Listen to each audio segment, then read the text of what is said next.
con mucho gusto a nuestra primera invitada de la mañana. Hablamos de Laura Cesio. Buen día, ¿cómo te va? Buen día. Ella Buen es día. arquitecta, sos profesora de UDELAR también, ¿no? Sí, exacto. ¿Adjunta puede ser? Profesora agregada. Agregada, ahí está, agregada de la UDELAR. Facultad de Arquitectura. Ahí está, licenciada en Diseño de Comunicación Visual, bueno, perteneciente al Instituto de Historia de la Arquitectura, Comisión Especial Permanente también de la Ciudad Vieja, o sea, muy metida en todos los temas que tienen que ver justamente con lo urbanístico y la arquitectura aquí en nuestro país. ¿Cómo podríamos decir que estamos hoy en materia de arquitectura en Uruguay? Bueno. En un país donde tenemos, obviamente, gran déficit habitacional, donde el tema de la vivienda sigue siendo un problema sí, constante, el tema de ¿no? la vivienda social quizás sigue siendo un problema que lleva ya mucho tiempo, pero sin embargo creo que en los últimos años la construcción ha tenido un empuje y ha tenido también productos de muy buena calidad que son valorados en el Uruguay y en el mundo también. Creo que en las últimas décadas, me animaría a decir por lo menos 2 décadas, el Uruguay ha tenido una buena performance a nivel de arquitectura, tanto valorada en el propio país como en el exterior también. Digo, los tiempos quizás de mayor obra pública, capaz que fue en la década de 60, por ahí, si no me equivoco, sí, ¿no? O antes, o incluso antes. Sí, sí. Obviamente que hay todo un empuje, como tú decís, en materia de construcción, pero digo, concomitantemente con eso surge un aspecto no menor, es que uno percibe, capaz que es una mala percepción, de que las construcciones hoy en día son de espacios más reducidos, quizás con paredes más delgadas, que a poco tiempo en muchas de ellas se ven o fisuras o algún tipo.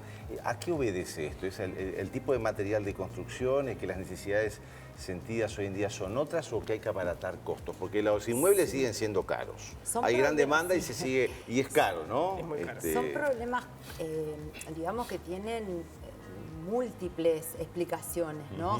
Las explicaciones son multifactoriales. Sí, los espacios se han reducido porque la vida ha cambiado, ¿no?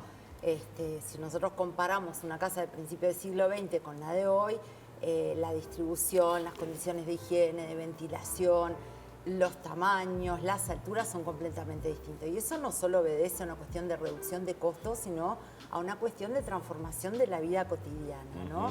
De la gente.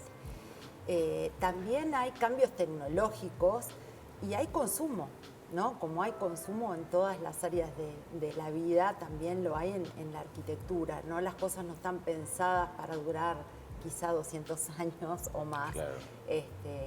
Y bueno, también hay mitos respecto a nuevos materiales que cumplen las mismas digamos, prerrogativas de viejos materiales, pero que sin embargo, o visualmente, o porque está arraigado en la gente que ladrillo es el ladrillo y es mejor que, por ejemplo, una pared de yeso, cuando de repente no hay explicaciones técnicas que justifiquen que una cosa o otra sea. Claro, y en estas dificultades que te hacía mención, por ejemplo, el tema de que los tiempos de garantía se hayan reducido de alguna manera, ¿tiene influencia en que muchas construcciones a veces capaz que no reúnen tan las condiciones? No sé a qué te referís con claro, tiempo de garantía. porque hace ya algunos años el tiempo de garantía para arquitectos y constructores, cuando se hacía una obra era mayor. La responsabilidad civil, en algunos casos ha disminuido, en otros no. Ahí está. Ahora es más complejo, antes regía 10 años para todo. No, creo que no. Creo que esto pasa en el mundo entero. Bueno, y de alguna manera, porque no le invitamos para hablar de esto, pero ya aprovechamos, ¿no? Esto se refleja de alguna forma en esta presentación de la publicación de Arquitectas Uruguayas, que tiene que ver justamente a remontarnos en el tiempo, ¿no? Aquellas primeras mujeres que empezaron a ejercer esta preciosa profesión y cómo eran en ese momento, cómo era su trabajo y si ya se ha reflejado ese cambio a lo largo de los años. Bueno, de alguna manera sí, porque estas primeras arquitectas que obtuvieron su título en Uruguay a partir del año 23, en 1923, entraron al mercado laboral, por decirlo de alguna manera, en donde había un gran desarrollo de la obra pública. Tú me preguntabas recién, justamente esa mitad del siglo XX fue el momento donde el Uruguay construye toda su infraestructura edilicia pública, ¿no? Escuelas, liceos, policlínicas, jefaturas y todos los edificios de los entes autónomos. Entonces ahí fue un ámbito donde las mujeres encontraron un lugar para trabajar. A diferencia de lo que pasó en el ámbito privado, que fue más, digamos, esquivo a darles trabajo, sobre todo cuando las mujeres, las arquitectas, trabajaban en forma individual, ¿no? No así cuando lo hacían con socios hombres, en donde el trabajo, la investigación constató que pudieron alcanzar un nivel de trabajo mayor, edificios de mayor importancia, de más envergadura, pero sin lugar a dudas lo que el trabajo muestra es que las oficinas públicas del Estado acogieron a las arquitectas, les dieron trabajo y estas desarrollaron una carrera en iguales condiciones que sus pares hombres, ¿no? Hay importantes edificios públicos que no sabemos que están proyectados por arquitectas. ¿Cómo cuáles? Por ejemplo, la OCE, ¿no? El edificio central de la OCE, por ejemplo, el pabellón Martí René del Hospital San Bois, muchos edificios educativos, el Liceo 1 de Trinidad, el Liceo Bauzá, escuelas industriales, la Escuela Industrial del Cerro, la Escuela Industrial de Pando, la Escuela de Vitivinicultura, que justamente fue proyectada por Julia Guarino, la primera mujer uruguaya egresada como arquitecta. Es decir, esos espacios donde los uruguayos desarrollamos nuestra vida en comunidad, muchos de ellos son proyectados, dirigidas sus obras por mujeres y sin embargo esto no se sabe. ¿Y en Facultad de la Carrera está balanceado tanto mujeres como hombres? Hoy sí, hoy sí. Sí, incluso hay una tendencia a que las mujeres sean más cantidad, de la misma forma que ocurre en la docencia, ¿no? Cosa que no pasaba, que no pasó a lo largo del siglo XX. En realidad la academia fue un lugar un poco difícil para el acceso a la mujer a la carrera docente, ¿no?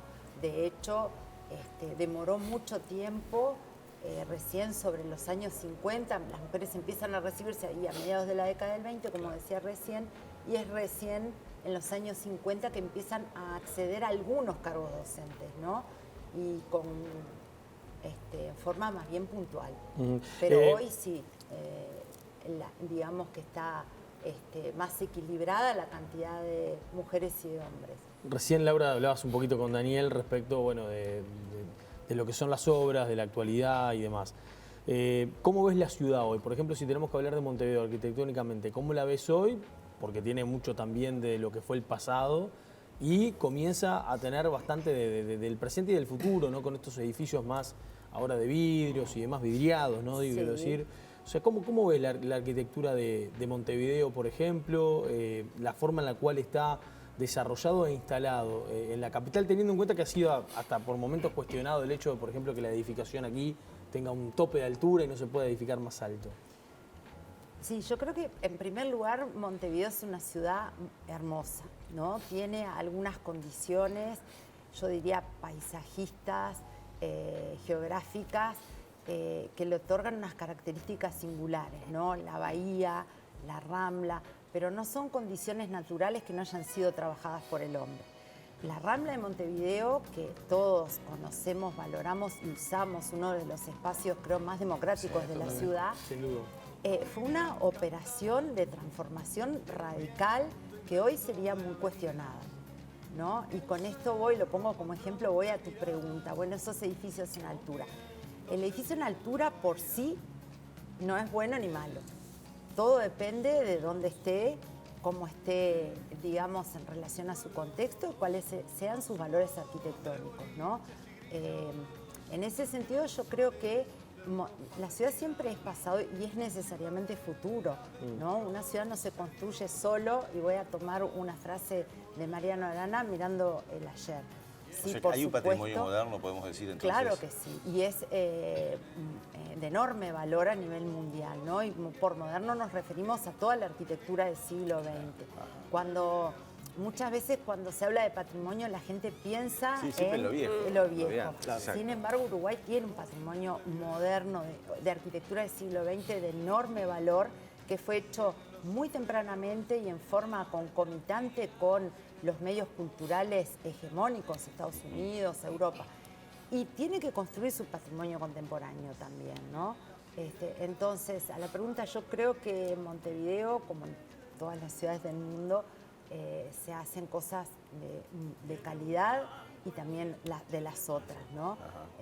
Hay que encontrar el equilibrio entre la necesaria conservación del pasado y la construcción del futuro también, ¿no? Porque estas generaciones tienen que legarle también una historia a las que vendrán. Claro. El otro día yo trabajo, hablando justo de la Comisión Especial Permanente de la Ciudad Vieja que mencionábamos al comienzo, ¿no? Yo trabajo en la Ciudad Vieja a la tarde, en la Junta Departamental, y recorro mucho y vi que estaban instalando unos bancos, creo que por la semi-peatonal de Rincón, que son ahora bancos, digo, separados, más individuales. Y ahí me puse a pensar un poco y a hurgar en información sobre el concepto de arquitectura hostil, ¿no? O sea, en épocas en las cuales tenemos ya desde hace años un tema de inseguridad, que enrejamos todos, que serpentinas, que cercas eléctricas, que el tema de las personas en la calle, que evitamos que se nos queden en la puerta de nuestra casa y se ponen maceteros y se ponen cosas. ¿Existe ese concepto de arquitectura hostil? Tú estás viendo, o estos bancos, que capaz que el no ser un banco largo ya no habilita que alguien duerma en la noche, sino que ya está dividido por posabrazos. ¿Cómo afecta eso la ciudad fisonómicamente, por ejemplo? Afecta y muchísimo. De hecho, en la Ciudad Vieja estamos viviendo un proceso de solicitud de muchos edificios de enrejar, por ejemplo, accesos, ¿no? Accesos techados que como concepción de la arquitectura, por ejemplo, en los edificios públicos, son lugares donde uno hace una interfase entre el espacio público y el espacio privado. En general son lugares, digamos, donde uno puede acceder bajo techo, etcétera. Bueno, ese tipo de espacios intermedios están fuertemente tensionados porque, bueno, se instala gente y eso no es un problema de la arquitectura, ¿no? Es un problema de la sociedad, que se tiene que resolver de vuelta, ¿no? Por distintas vías, quizás todas trabajando en conjunto. Poner una reja, y bueno, hemos visto muchos casos en donde se pone una reja y a veces eso actúa como una protección para quien quiere dormir del lado de adentro. Y no se puede tirar por encima los colchones, saltar. Claro, digo, o la preservación de monumentos. El otro día justamente en Tres Cruces, donde está Rómulo y Remo y la Loba, que hay una fuente, que está después se enrejó.